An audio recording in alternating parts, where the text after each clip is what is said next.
So to add to this post, right, or to add to my comment, I love the fact that there's so many trans folks and they're so much more visible, and that younger people are able to transition earlier, and that it's more on the radar, because it wasn't on the radar for me until I was way into my 20s, like way late in my 20s.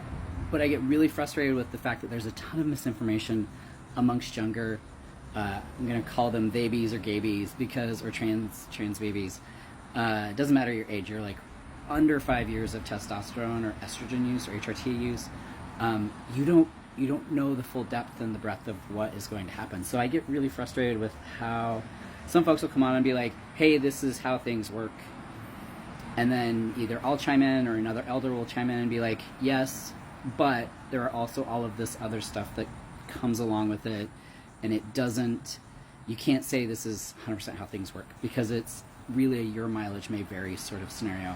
A lot of the medications that we are using as a community are being used off-label. Like testosterone is an off-label use for transitioning, or to transition, it's being used as an off-label.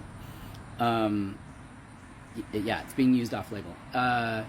So while there is easily 30 years, maybe more, of documented off-label use, there's no, there's a lot of commonly known effects of it, but also we're still discovering things. Like, someone was talking about DHT and using finasteride for that, and I chimed in saying yes, but it can bring your monthly cycle back. And then there was a whole bunch of back and forth about how it's not supposed to do that, and my doctor says this, and this person has not been on hormones very long at all.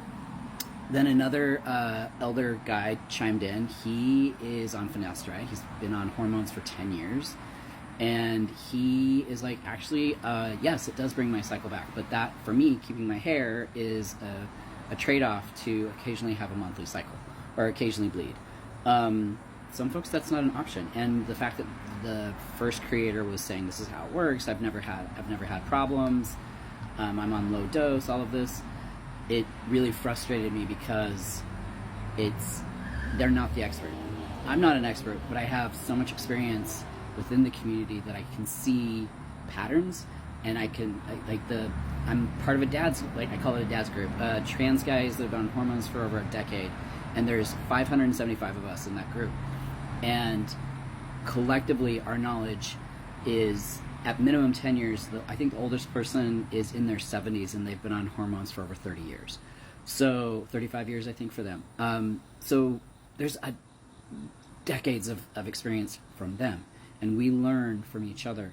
And to have younger generation out here saying, hey, this is how it is, like we're the experts, it's really super, super frustrating for me, because they're not asking for community help. They're just being the social influencer instead of actually doing research. So sorry, that was really verbose, but there's your answer.